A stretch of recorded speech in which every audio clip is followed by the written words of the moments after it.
You've probably been told to floss your whole life, but let me ask you this. Are you doing it right? Because 99% of people are flossing wrong. Or better yet, are you even flossing at all? Because if you're skipping it or just rushing through it, your teeth and gums are missing out on serious protection. In today's video, I'm teaching you how to floss the right way, step by step.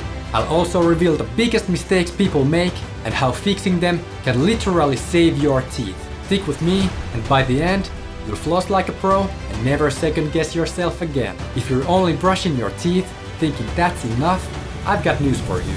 Brushing only cleans about 60% of your tooth surface. That's like cleaning your house, but leaving the closets and under the bed full of dirt. The spaces between your teeth and under your gums are where bacteria love to hide. And when they're left undisturbed, they throw a little party in your mouth. Plaque builds up, gums become inflamed, and cavities start forming. And once plaque hardens into tartar, no amount of brushing or flossing will remove it. You'll need a dentist to scrape it away.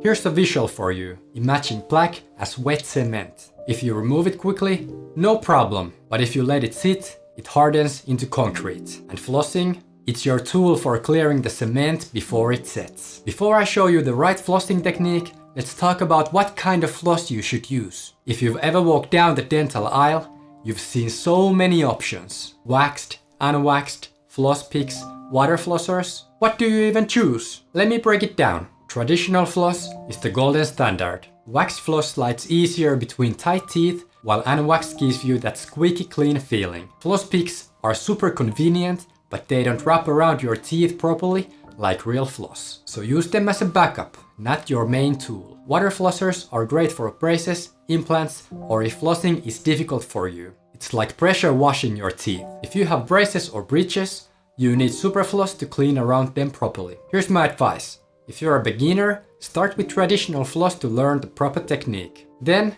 upgrade to what suits your lifestyle best. Alright, let's get into how to floss properly. This is where most people go wrong, so listen closely. Flossing isn't just shoving a string between your teeth and calling it a day. It's about precision and consistency. And here's the step-by-step method. Tear off about 18 inches of floss. Yes, that sounds like a lot, but you need a fresh section for each tooth. Wrap most of the floss around your middle fingers, leaving about 2 to 3 inches to work with. This gives you control without cutting off your circulation. Hold the floss tight between your thumbs and index fingers. Now, gently slide it between your teeth. No snapping it down. That can damage your gums. Once the floss is between your teeth, curve it into a C shape around one tooth. Move it up and down several times, making sure to reach below the gum line. This is where most people miss. Use a fresh section of floss for each tooth so you're not spreading bacteria around. Now, let's talk about flossing mistakes that ruin your results. These are super common but easy to fix. Mistake number 1 is skipping the gum line. Flossing is not just about getting food out. The real danger is plaque hiding under the gum line. The second mistake is reusing the same section of floss. If you use the same piece for multiple teeth, you're spreading bacteria instead of removing it. Mistake number 3 is flossing too aggressively. You don't need to saw through your gums. Be gentle but firm. Otherwise, you'll end up with bleeding gums and inflammation. Mistake number 4 is not flossing every day. Plaque starts forming within hours of eating. Skip a few days and you're giving bacteria a head start. If you've been making any of these mistakes, don't worry.